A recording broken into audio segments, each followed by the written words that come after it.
പക്ഷെ അവർക്കറിയാം അങ്ങനെ ഒരു യുദ്ധത്തിലേക്ക് പോവുകയാണെങ്കിൽ ഒരു കാരണവശാലും അവർ ജയിക്കില്ല എന്ന് മാത്രമല്ല, പാക് അധീന കാശ്മീർ ഉൾപ്പെടെ നമ്മുടെ കയ്യിലേക്ക് വരും.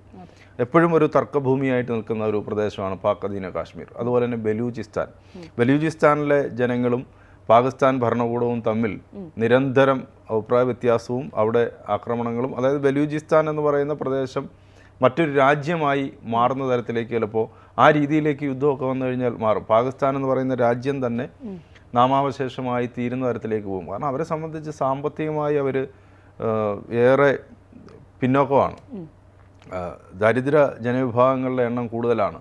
നമ്മളിപ്പോൾ ഈ സിന്ധു നദീ കരാറ് റദ്ദാക്കിയതോടുകൂടി അവിടെ ജലക്ഷാമം രൂക്ഷമാകുകയാണ്.